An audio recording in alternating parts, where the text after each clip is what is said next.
وخت زه ولیاړ یم د جیلاني چې کوم مشهور کس ته د جنډولې د فروټ او د سبزۍ چې کوم مشهور دکان ده جیلاني فروټ په نامې باندې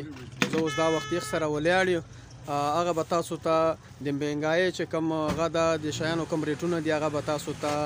په خپل نظر سره وړاندې کړي. جیلاني صاحب टमाटर भी 220 रुपए किलो, केला तो 60 रुपए दर्जन. इंतहाई महंगाई डाला इमरान खान तो हिदायत हुई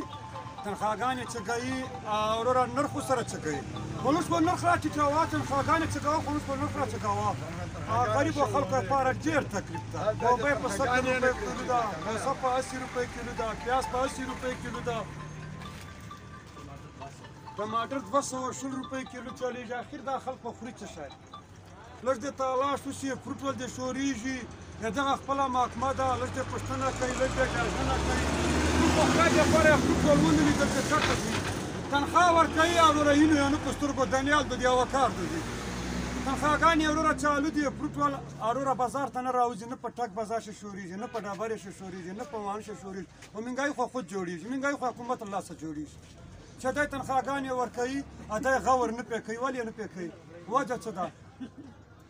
خلق مالونه راوړي سټور کوي او راولې سټور کوي کته دي ځینې راوباسي پاینل ته دی کی چې پته یې ولګېږي. اوس دا وخت سره چې کوم الوګان پراته دي دغه څه ریټ ته ما سره دا د افغانستان الوګان پراته دي او په دغه باندې کېشتم را درومي دا په 370 روپۍ دړۍ ده په 80 روپۍ کیلو ده. اوس په دا غریب څه دا پیازونه څرنګه دي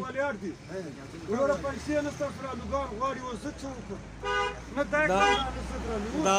پیازونه څرنګه دي پیازونه 70 روپۍ کیلو ده پیازونه 70 روپۍ مڼې 120 روپۍ کیلو ده یو ځای په 80 روپۍ کیلو ده. دا موغه املوکان انګور څرنګه دي املوک دي په 100 روپۍ کیلو امرود دي انګور ده په 180 روپۍ کیلو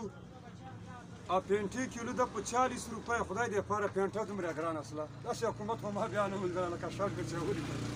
وای څه کوې ډېر